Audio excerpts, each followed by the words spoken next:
when we had as rapid growth as that. That's got to be the most rapid growth over a 12-month period that you would be able to find. It's huge. I mean, that's just huge. Now, the argument is, from the Romer article, the argument is this comes from the money supply. That it's a result of the changes in money supply. But I also wanted you to see that 60% growth in 1933 was followed by 11% in 34, 6% in 35, and then it jumps up again. 36, 37 is 42% growth, and then a collapse of 47% in 37, 38. We've got a lot of volatility going on there. When we averaged it over time, so if we took the average, say, over 33 to 36 or 33 to 37, it looks like, wow, look at that. We've got over 20% growth rate on average over this 4 or 5 year period, except the average 23, 28% growth rate over the 33 to 36 or 33 to 37 period is masking that amazing volatility. 60 of a high, 6, 11, and 42. So we're telling a story about rapid recovery, but it's really a story about uneven recovery that's really rapid in a few years. The regression that you did if you did the extra credit for the problem set, the regression looked at, the second one did the same analysis that, essentially, did the same analysis, a similar analysis to what Romer did. However, you did it for 1919 and 1939. So she did just the pre-depression years and then forecasted that forward to do the actual versus the hypothetical. What you did for the extra credit was you looked at 1919 to 1938 and regressed the growth of output on what was happening to the money supply. And what you got was positive coefficient, which meant that increases in the money supply were showing up as increases in GNP with a very high T statistic. That it was a very statistically significant result that says that output does respond very strongly to changes in the money supply. So you were doing in the problem set very similar things to what she was doing in this article. You too are economic scholars ready to run the Council of Economic Advisors. Maybe not quite, but you're getting there. You'll get there. You'll get there. And when you get there, I want another tour of the White House. I want the insider tour. Okay. All right. We said, I said, who we is, it would be we, the Queen's English, that there are 3 questions about the Great Depression. Why did the economy turn down? Not a puzzle. Interest rates went up. Why was it so deep? Consumption collapsed. Investment collapsed. Why was it so long? Really no expansionary fiscal policy to speak of. Yet there was rapid growth in some years. Why? Because monetary policy was quite expansionary, and that gets back to going off of the gold standard and some other things I'm not going to go into. A lot of people, when they think about the Great Depression and they think about the recovery from the Great Depression, which leads them to think about the New Deal, they think, oh, but there was the New Deal. There was Roosevelt's New Deal. Certainly that must have been a lot of expansionary fiscal policy. The takeaway from all of this is that the New Deal was not fiscal policy. Okay. Was not fiscal policy per se. It was not a lot of spending. There wasn't a lot of money involved in the New Deal. There was a lot of legislation. There were a lot of changes in the rules of the game, but there was not a lot of fiscal stimulus. So let's look at some of the changes in the rules of the game. Let me look at my clock and see where I am. Oh, why didn't my little clock stay on? There I am. Okay. Lost the page. All right. There's a lot. I mean, the New Deal was a lot, right? So I'm going to run through some of these things relatively quickly. I'm going to take a little more time on some of the others. So, I'm going to fast and slow. All right, FDR goals. Relief, recovery, and reform. So he's inaugurated. At that point, the inauguration is not January 20th. It's March 4th. So inauguration is the first whatever it was of March. It's later than it is today. And so that's why, well, that's one of the reasons why we say the turn in the economy was March of 33, because that's when the new policies come into place. That's when the change in attitude comes into place. That's when a lot of stuff starts to happen. So there's immediate relief. So there's a bunch of stuff that gets put into place, not instigated, but another word that's like that. Straight off, which is supposed to be some immediate relief for the economy. There's recovery from the worst of things, and then there's reform of the economy, so we don't go through this again. Mostly legislative. So very limited fiscal stimulus.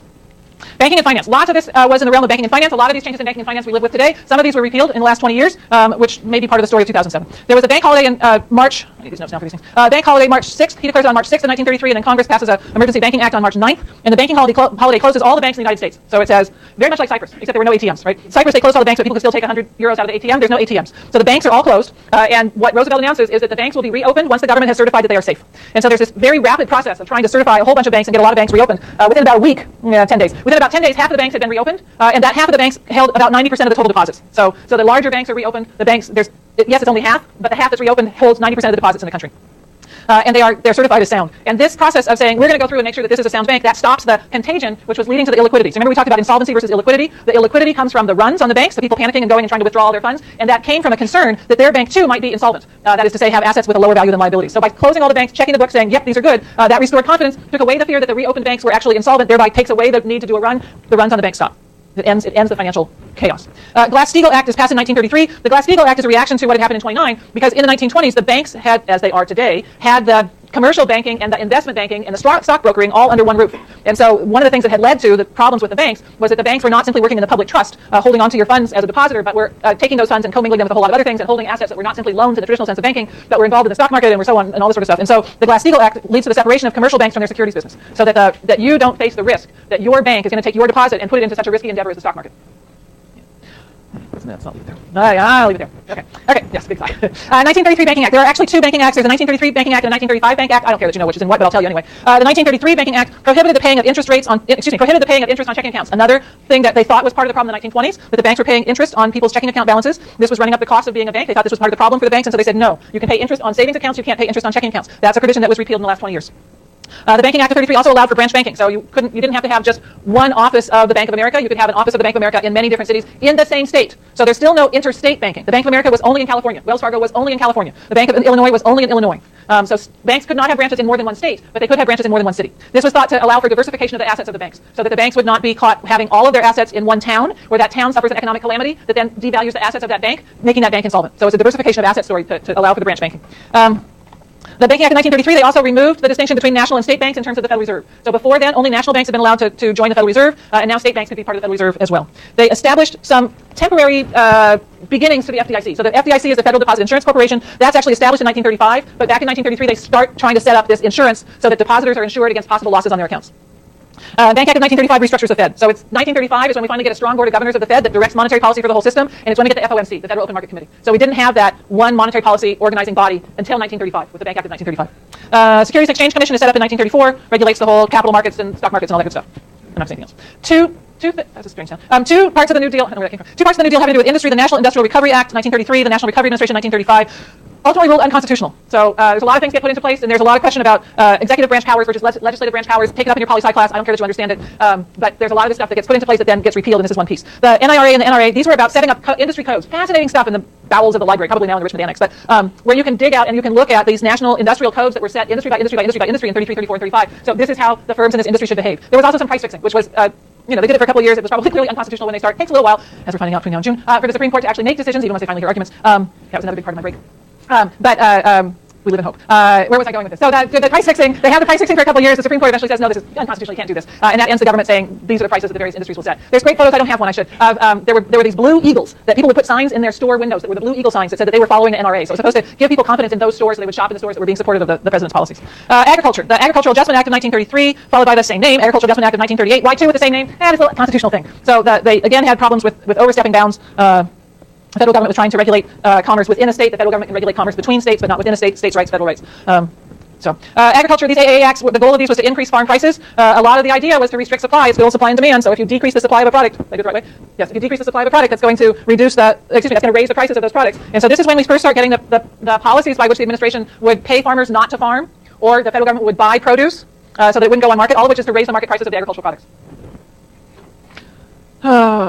Labor. All right. Oh my goodness, again. I hope that's not like electronics that's breaking every time it goes down.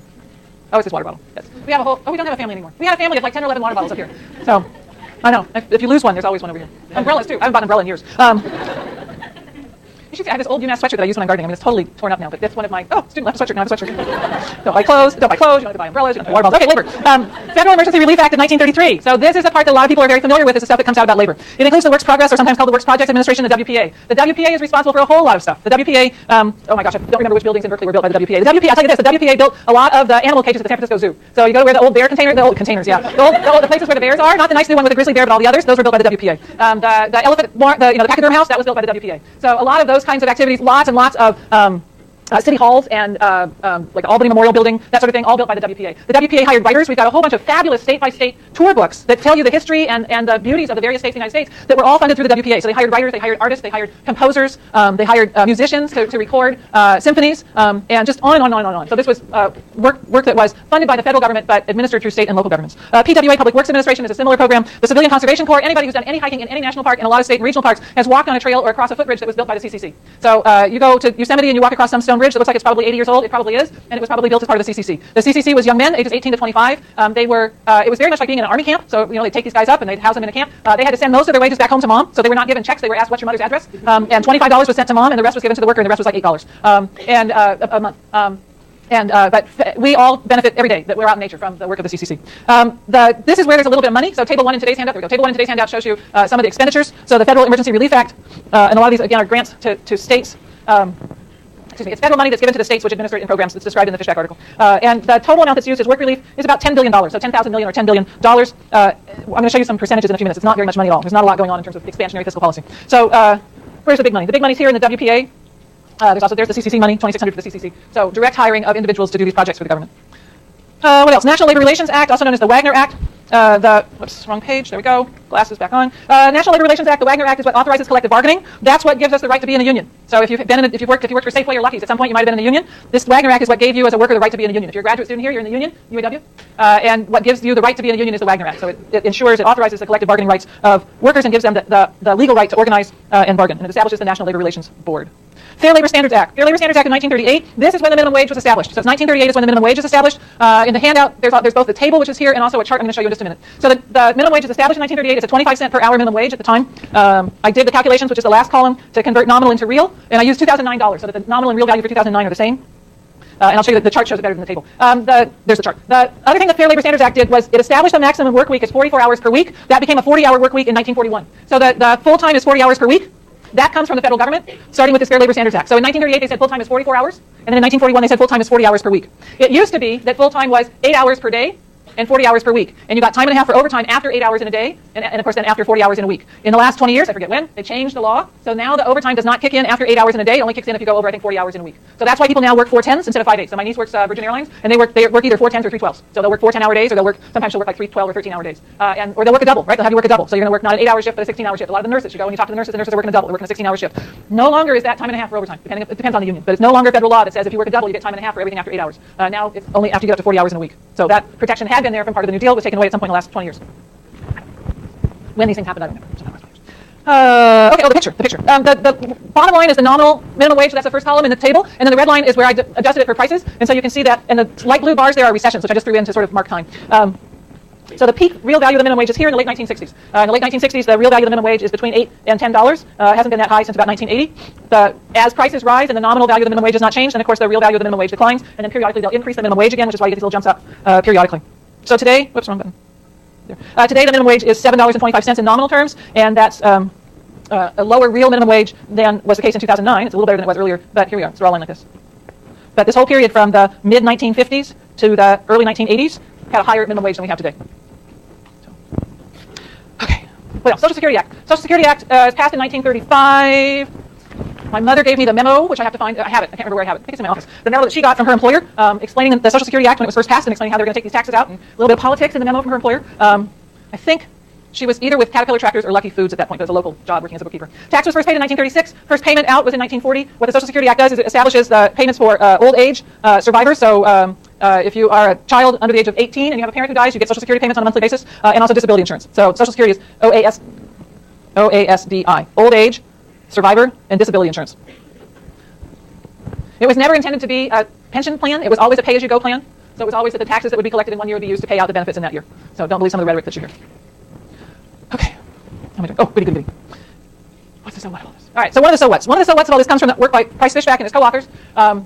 I chose just one article. They've got a whole series of articles where they look at city-by-city differences in the amount of New Deal spending to see whether or not, as little as it was, whether or not the spending by the New Deal made any difference. So the article that I chose for you guys to read was the one that looked at demographic measures. So did the spending by the New Deal have any effect on, we're going to look at 3 different demographic measures here from the article. The first one is the infant mortality rate. IMR is the shorthand for infant mortality rate. The infant mortality rate is the deaths of infants before age 1, and it's calculated as a percentage divided by the 1,000 live births. So, yeah.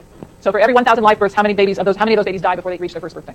Infant mortality rate. The infant mortality rate, I decided to show you what the numbers look like. This is all the data that exists as far as I can tell. So this actually starts back in 1850. I don't know if you can see that from the top. The first dot up there is 1850. I don't know what this weird blip is here in 1880. I decided to leave it in as a way of saying careful with really old data. I thought that was the best message. And then the annual data start here in about 1915.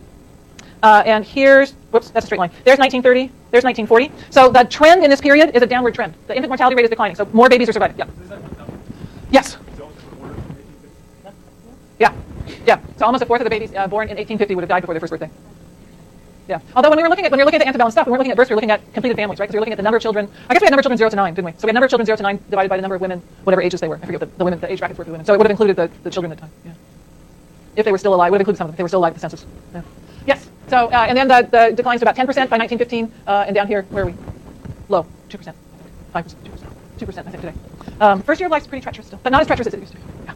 Okay, so the period they're looking at is the 1930s, and so they have this downward trend anyway, and so they have to adjust for the fact that the overall trend is a decline in the infant mortality rate. And the question is, did the New Deal financing make the infant mortality rate drop faster? Sam, why is it annual starting here? No, it's just because the slope is so flat. It looks like the dots are closer together, but it's I think.